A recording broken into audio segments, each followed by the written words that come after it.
샬롬, 이동춘 목사입니다.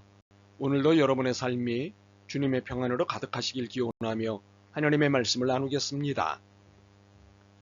오늘 주시는 말씀은 잠언 1장 20절로부터 33절의 말씀입니다. 이 말씀 중에 23절을 읽겠습니다. 나의 책망을 듣고 돌이키라. 보라, 내가 나의 영을 너희에게 부어주며 내 말을 너희에게 보이리라. 아멘. 잠언 1장 20절로부터 33절 말씀을 본문으로 이 현장과 지금의 현실을 안내하시는 하나님의 지혜라는 제목으로 말씀을 나누도록 하겠습니다. 지혜서인 잠언은 어떤 처신이 바르고 행복한 처신인지 뿐만 아니라 어떤 결정이 양심적이고 신앙적인 결정인지를 안내합니다. 이 모든 안내를 시작하는 1장은 지혜에 대해 근본적이며 일차적인 개념을 7절 상반절에 설명합니다. 여호와를 경외하는 것이 지식의 근본이거늘. 이 말씀의 뜻은 지식의 첫걸음은 하나님께 엎드리는 것이고 이렇게 얻은 지식이 지혜다입니다. 그렇습니다. 지혜의 근본적이고 일차적인 개념은 하나님께 엎드리는 것입니다. 진정으로 하나님을 경외하는 것이 지혜입니다.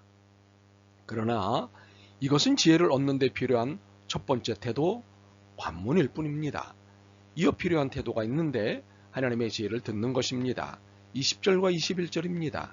지혜가 길거리에서 부르며 광장에서 소리를 높이며 시끄러운 길목에서 소리를 지르며 성문어기와 성중에서 그 소리를 발하여 이르되. 이 말씀에서 우리가 들어야 할 지혜가 어디 있는지 알게 됩니다. 물론 하나님이 지혜이시고 하나님의 말씀이 지혜이고 성경이 지혜 문서이니 지혜는 하나님께, 하나님의 말씀에, 그리고 성경에 있습니다. 그러나 이 모든 것을 드러내시고 알려주시는 장소가 현장이고 현실이라는 것입니다.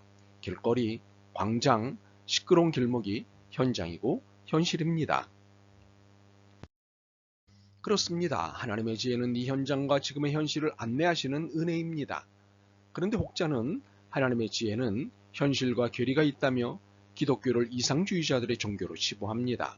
혹자는 하나님의 지혜는 현장을 여기 세상이 아닌 저기 하나님 나라에 둔다며 기독교를 저 세상의 종교로 치부합니다. 그러나 이런 판단은 오해입니다. 하나님의 지혜는 이상론자들의 저 세상적 말놀이가 아닙니다.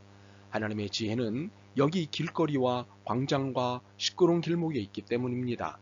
참으로 하나님의 지혜는 지금의 현실에 대한 지혜입니다. 혹자들이 하나님의 지혜를 비평하는 데는 속내가 있습니다. 하나님의 지혜는 정확하고 혹독하기 때문입니다. 22절입니다. 너희 어리석은 자들은 어리석음을 좋아하며 거만한 자들은 거만을 기뻐하며 미련한 자들은 지식을 미워하니 어느 때까지 하겠느냐? 이렇게 자신들의 어리석음이 들키고 자신들의 거만함이 들통나고 자신들의 미련함이 발가벗겨지기 때문입니다. 그렇습니다.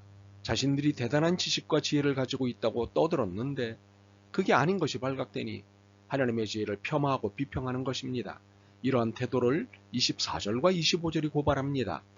내가 불렀으나 너희가 듣기 싫어하였고 내가 손을 폈으나 돌아보는 자가 없었고 도리어 나의 모든 교훈을 멸시하며 나의 책망을 받지 아니하였은즉.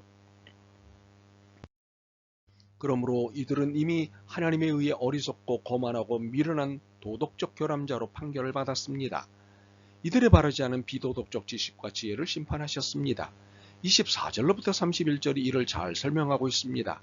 내가 불렀으나 너희가 듣기 싫어하였고 내가 손을 폈으나 돌아보는 자가 없었고 도리어 나의 모든 교훈을 멸시하며 나의 책망을 받지 아니하였은즉 너희가 재앙을 만날 때에 내가 웃을 것이며 너희에게 두려움이 임할 때에 내가 비웃으리라. 너희의 두려움이 광풍같이 임하겠고 너희의 재앙이 폭풍같이 이르겠고 너희에게 근심과 슬픔이 임하리니 그때 너희가 나를 부르리라. 그래도 내가 대답하지 아니하겠고 부지런히 나를 찾으라. 그래도 나를 만나지 못하리니 대저 너희가 지식을 미워하며 여호와 경외하기를 즐거워하지 아니하며 나의 교훈을 받지 아니하고 나의 모든 책망을 업신여겼음이니라. 그러므로 자기 행위의 열매를 먹으며 자기 꾀에 배부리리라. 그러므로 여기서부터 우리 그리스도인들은 바짝 긴장해야 합니다. 이미 하나님의 부적합 판단에 이어 심판까지 받은 자들이 내놓은 지식과 지혜에 귀 기울이지 말라는 하나님의 경고입니다. 어리석은 자들, 거만한 자들, 그리고 도덕적 결함이 있는 미련한 자들의 주변을 기웃거려도 안 된다는 하나님의 경고입니다. 23절 상반절입니다. 나의 책망을 듣고 돌이키라. 참으로 우리가 긴장해야 할 것은 하나님의 지혜를 분별하여 듣는 것입니다. 이 소리 저 소리 마구 섞여 있는 복잡한 길거리와 광장과 길목에서 하나님의 지혜를 분별하여 들어야 합니다. 그렇게 긴장은 고조될 것입니다. 그러나 이 긴장이 하나님을 경외하는 긴장인 이상 여기에 부어주시는 은혜가 있습니다. 무엇일까요? 23절입니다. 나의 책망을 듣고 돌이키라. 보라, 내가 나의 영을 너희에게 부어주며 내 말을 너희에게 보이리라. 자, 무슨 은혜를 기대할 수 있습니까? 하나님의 영을 부어주심입니다. 이는 하나님의 지혜를 분별할 수 있는 능력을 입혀주신다는 약속입니다. 약속을 따라 하나님의 영이 부어지는 순간 이 소리 저 소리가 마구 섞여있는 복잡한 길거리와 광장과 길목이 하나님의 영광의 거리로 보이기 시작할 것입니다. 놀랍게도 그 소음 중에 하나님의 지혜가 선명하게 들릴 것입니다. 그리고 성경이 바르게 읽히고 정확하게 읽히기 시작할 것입니다. 마치 스크립투라 콘티누아가 바르고 정확하게 읽히던 말입니다. 지금 우리가 읽는 책은 띄어쓰기가 정확합니다. 그러나 과거의 책은 띄어쓰기가 되어 있지 않았습니다. 이를 이른바 스크립투라 콘티누아, 모든 문자가 붙어있는 형태라고 합니다. 이는 7세기 이전까지의 습관이었습니다. 그러나 이 문화는 글이란 말을 옮긴 것으로 이해했기 때문에 띄어쓰기를 하지 않았습니다. 그럼에도 글을 소리내어 음률로 읽으면 자연스럽게 띄어읽기가 되었습니다. 우리에게 하나님의 영이 부어지지 않으면 하나님의 지혜, 하나님의 말씀, 하나님의 소리는 스크립투라 콘티누아처럼 여겨집니다. 바르고 정확하게 이해되지 않습니다.